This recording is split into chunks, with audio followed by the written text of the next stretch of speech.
당신이 몰랐던 이야기. 오늘은 늙으면 죽어야지가 현실이 된 한국 노인 빈곤에 대한 이야기입니다. 살 만큼 살았지 늙으면 죽어야지. 과거에는 웃자고 하는 농담이었다면 이제는 자주 섞인 슬픈 농담이 되었습니다. 2022년 기준 노인 인구는 900만 명을 넘어섰죠. 한국 전체의 17%가 넘는 비율입니다. 유엔에서는 노인 비율에 따른 고령화를 분류하고 있는데 7에서 14%는 고령화 사회, 14%에서 20%는 고령 사회, 20% 이상은 초고령 사회이죠. 한국은 현재 고령 사회입니다. 10년, 20년 전과 비교를 해보면 2000년에는 노인 비율이 7.2%였고 2010년에는 10.8%였죠. 이제 2년 아니 1년 6개월 뒤인 2025년이 되면 한국은 초고령 사회로 진입합니다. 이건 전 세계적으로 봤을 때도 유례없이 빠른 속도이죠. 가장 빠르다고 했던 일본과 비교해봐도 한국은 말도 안 되는 속도로 모든 지표를 따라잡고 있습니다. 경제도 말도 안 되는 속도로 따라가고 있지만 안 좋은 지표들도 마찬가지인 것이죠. 2050년으로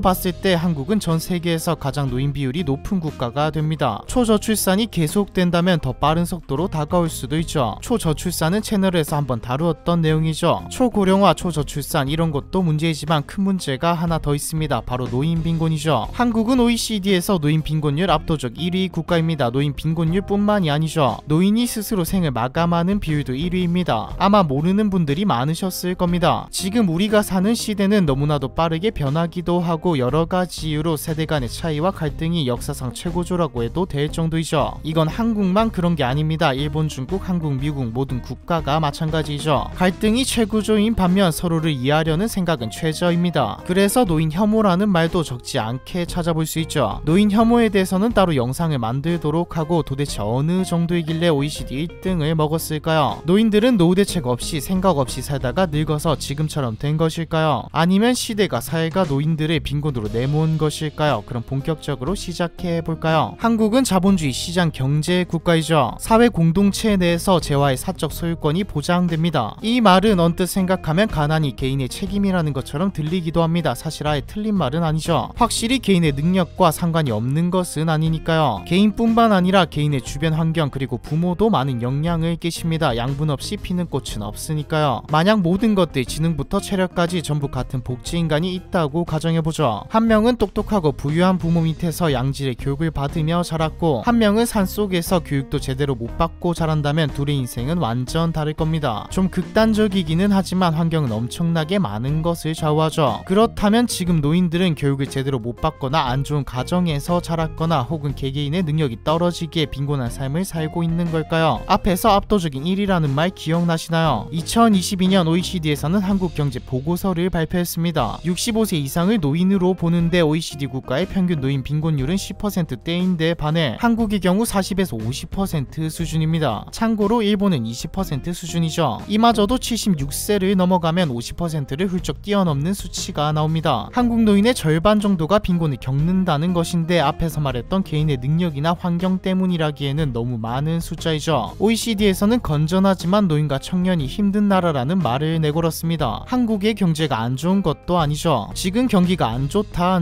하지만 오히려 세계적으로 보았을 때 한국의 경제는 꽤 안정적인 편에 속합니다. OECD에서도 놀라울 정도로 페이스를 잘 유지하는 중이라는 말을 했죠. 지금 한국이 겪는 노인 빈곤의 진짜 원인은 따로 있습니다. 가장 먼저 가족 구조의 변화이죠. 딸이 하나 있긴 한데 경제적으로 절 도와줄 형편이 못 돼요. 노인들에게 물어보면 심심치 않게 들을 수 있는 말입니다. 전통적으로 한국 사회에서 부모를 돌보는 것은 자식의 역할 아니 의무였습니다. 지금의 노인들은 부모를 돌보는 게 자식의 도리이자 의무인 시대에 살았죠. 현재 빈곤에 시달리는 노인들은 당연히 자녀에게 기대어 살 수 있다고 생각했습니다. 하지만 2019년 보건사회연구원 조사에 따르면 국민의 23%만이 자식이 부모를 부양해야 한다고 생각했죠. 이어지는 이야기인데 당연히 자식에게 기대어서 살 것이라 생각했기 때문에 노후 준비를 제대로 한 사람도 많지 않습니다. 심지어 현재 노인에 속하지 않은 50대, 60대 초반도 노후 준비를 하고 있지 않다가 대부분이죠. 이들은 생각이 없어서 노후 준비를 안 하는 게 아닙니다. 사실상 노후 준비 능력이 없기에 못하고 있는 것이죠. 실제로 노후 준비를 못하는 이유에 대한 설문조사에서 부채 상환과 교육비, 자녀의 결혼 비용이 대부분이었습니다. 급격한 발전도 문제입니다. 빠르게 변화하는 세상에서 회사가 필요로 하는 기술과 인력은 새로운 것들이죠. 점점 더 나이 든 사람들의 필요성은 낮아지고 있습니다. 결국에 남는 것들은 단순 노동직인데 이것도 로봇으로 대체되고 있는 실정이죠. 급격한 발전도 있지만 급격한 고령화도 문제입니다. 있습니다. 한국의 고령화, 초고령화 속도가 유례없이 빠른 속도라는 말 기억나시죠? 너무 빠르게 진행된 탓에, 그리고 발전 속에 다른 문제들이 더 부각된 탓에 제도적인 것들이 따라가지 못했습니다. 사회적인 합의가 안 되는 것도 있죠. 결국 노인들의 복지 비용을 감당하는 건 노동을 하고 세금을 내는 세대들입니다. 부모를 부양해야 한다는 생각이 없어진 것에서 더 나아가 젊은 세대는 우리도 팍팍한데 누굴 돕는다는 거냐는 질문을 계속 던지고 있죠. 젠더 갈등, 세대 갈등, 연금 개혁, 취업, 젊은 층에게 노인 빈곤에 대한 문제는 뒷전입니다. 조금 슬픈 말이지만 수명이 길어진 것도 문제이죠. 노인 빈곤 문제를 보면 남성보다 여성이 훨씬 더 고난을 겪고 있습니다. 이런 지표가 나타나는 가장 큰 이유는 수명이죠. 여성이 보통 남성보다 더 오래 살거든요. 그리고 가장 큰 문제는 사실 연금입니다. 한국은 다른 나라에 비해 공적연금이 늦게 도입되었습니다. 대표적인 공적연금 제도인 국민연금은 1988년에 도입되었는데 영국은 1908년, 미국은 1935년에 도입되었죠. 패권을 쥔 국가들이야 그렇다 쳐도 칠레나 싱가포르 같은 신흥국에 비해서도 너무 늦게 생겨났습니다. 지금 노인들은 국민연금이라는 제도의 혜택을 제대로 받지 못한 세대라는 말이죠. 사실 지금 노인들도 연금을 신청하고 받을 수는 있었습니다. 하지만 시행 초창기에는 사람들이 세금을 더 받아내려는 수작이고 국가가 먹고 나를 것이라는 인식이 강해서 가입을 안 한 사람들이 많았죠. 실제로 OECD에서도 노인 빈곤 문제를 이야기할 때 연금을 이야기했습니다. 코엔 부국장은 노인 빈곤의 문제는 연금의 문제이기도 한데 빈곤선과 최저임금 모두를 놓고 비교해봐도 너무 나쁘다. 저소득층의 의료 보건 지출 비중도 너무 높다고 말이죠. 이렇게 말하면서 제시한 해법이 기초노령연금의 수급자는 줄이고 지급액을 늘리라는 것이었습니다. 하지만 한국에 살고 사회 문제와 분위기를 피부로 느끼는 우리가 들었을 때는 조금 실현이 어려운 해결법이죠. 원인도 대강 알았고 얼마나 심각한지도 알았는데 그렇다면 해결법은 있을까요? 앞에서 말했듯이 빈곤율이 낮은 국가들을 대입해보고 다른 국가 기관이나 혹은 사례를 봐도 답은 연금입니다. 노인들을 위한 기초연금 제도는 현재도 있지만 너무 적은 수준이죠. 국민연금도 해결 방법은 아닙니다. 일단 현재 노인들의 빈곤을 해결할 수는 없죠. 정순들 이화여대 사회복지학 교수는 현재 국민연금 제도는 40년에 가입했을 때 평균 소득의 40%를 주도록 설계되어 있는데 20년 이상 가입한 비율마저도 15.4%에 불과하다. 취업난으로 노동시장에 나오는 시기가 느려지고 50대 중후반에 조기 퇴직하는 사회 분위기 때문이라고 지적하고 있습니다. 한마디로 지금 연금 제도가 노인 빈곤을 해결하는 데 도움이 되지 않는다이죠. 그렇다고 무턱대고 노인들에게 들어가는 복지 비용을 올려버리면 세금이 오르겠죠. 더불어서 노후 준비를 제대로 안 한 사람들이 혜택을 받는 꼴이라는 말도 나옵니다. 결국 가장 좋은 해결법으로 보이는 건 노인들이 일을 하는 것이죠. 폐지를 주어서 몇천원 버는 일이 아니라 진짜 일자리를 만들어주는 것입니다. 현재도 노인 일자리 사업은 진행되고 있습니다. 2021년 기준 약 80만 개의 노인 일자리가 제공되었죠. 하지만 이마저도 월 27만원도 안 되는 일자리가 60만 개를 넘습니다. 결국 사기업 차원에서 노인들의 일자리를 만들어야 하는데 앞에서 말했듯이 노인을 원하는 회사는 없죠. 노인 빈곤의 진짜 큰 문제는 미래입니다. 노동인구들은 노인들을 보며 생각하겠죠. 저게 우리의 미래라고. 노인이 불행한 사회는 미래가 불행한 사회입니다. 우리는 모두 늙으니까요. 개인적인 생각으로 젠더 갈등, 세대 갈등, 지역 갈등, 종교 갈등, 인연 갈등 이런 것들보다 노인 문제와 같은 현실적인 문제에 더 관심을 가지는 게 더 좋지 않을까 하는 생각이 듭니다. 무관심과 빈곤, 고립에 빠져있는 노인들, 노인 빈곤에 대한 이야기 이번 편은 여기까지입니다.